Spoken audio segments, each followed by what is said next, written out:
Rakipler şimdi atağa geçti. Bildiğiniz gibi batı yakasındaki BYD de elektrikli araç üretimini hızlandırıyor sanırım. Warren Buffett'ın orada %10 hissesi var. Neden gülüyorsunuz? BYD rekabet etmeye çalışıyor. Neden gülüyorsunuz? Arabayı gördün mü?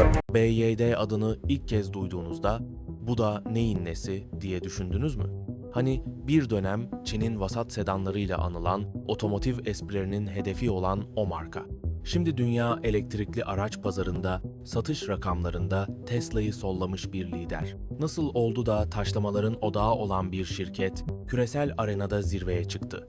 Bakın, Tesla'nın başında Elon Musk var. Zeka, vizyon ve karizma timsali, dünyanın en zengin insanlarından biri. BYD'de ise Wang Chuanfu var. Otomotiv ya da mühendislik eğitimi olmayan mütevazı bir eski devlet memuru. Şimdi soruyorum. Gerçek liderlik neye bakar?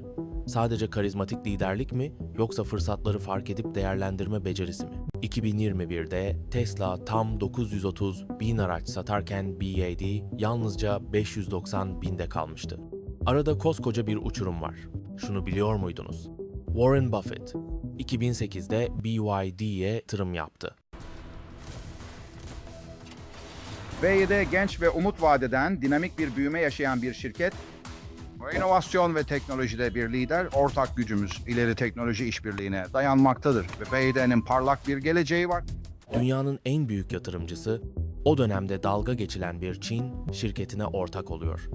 Siz olsanız o yıllarda böyle bir şirkete güvenip yatırım yapar mıydınız? 2024'e geldiğimizde ise roller değişiyor. BYD, Tesla'yı araç satışında geçiyor. Bu sadece rakam meselesi mi? Hayır. Aynı zamanda güç dengelerinin ve algıların ne kadar hızlı değişebildiğinin de göstergesi. O meşhur söz var ya, dalga geçilenler bir gün lider olur. Bunlar boş laflar değilmiş.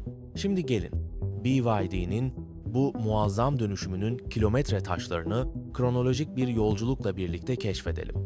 Hazır mısınız? Çünkü bu hikaye derslerle, sürprizlerle ve ilhamla dolu. Birlikte geçmişin alay konusunun bugünkü küresel liderliğe nasıl dönüştüğünü çözmeye başlayalım. Şimdi 1995 yılına dönelim. O zamanlar batarya pazarını Japon devleri Sony ve Sanyo yönetiyor. Herkes lityum-iyon, Li-iyon bataryaların peşinde koşarken Wang Chuanfu'nun bambaşka bir planı var. Nikil-kadmiyum, Nici'de bataryalara yatırım yapmak. Neden mi? Çünkü dev markalar örneğin IBM hala ucuz ve güvenilir niş batarya arıyor. Wang, pazarın gözden kaçan bir boşluğunu teknik olarak niş diyoruz fark etti. Japon üreticiler Clean Room yani temiz oda teknolojisiyle pahalı üretim yaparken Wang sadece batarya üretilen alanı eldivenli kutularla izole etti. Maliyetler bir anda %70'e kadar düştü. Şuraya dikkat. İlk teknik terimimiz frugal mühendislik. Yani kaynakları aşırı verimli ve düşük maliyetle kullanmak. İkincisi ise dikey entegrasyon.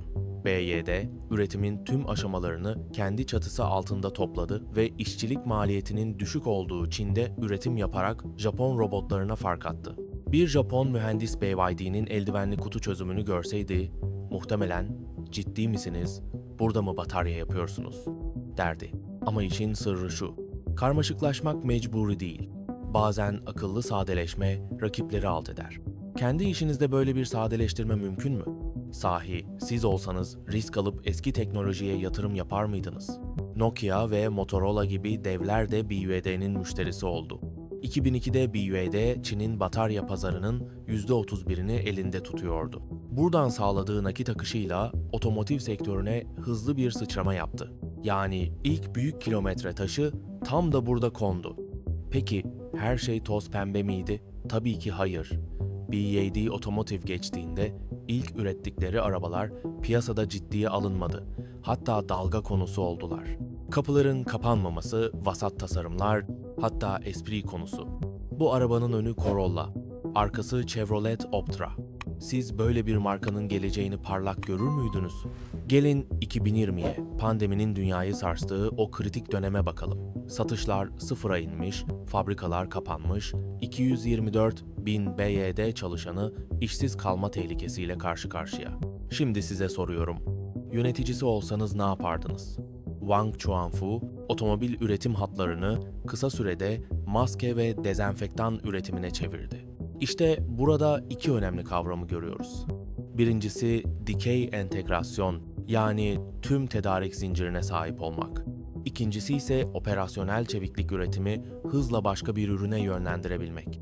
Ford ve Jaguar Land Rover gibi devler o yıl zarar açıklarken BYD tam 643 milyon dolar kar elde etti. Kriz anında hızlı karar almak, adeta satrançta bir hamle önde olmak gibi.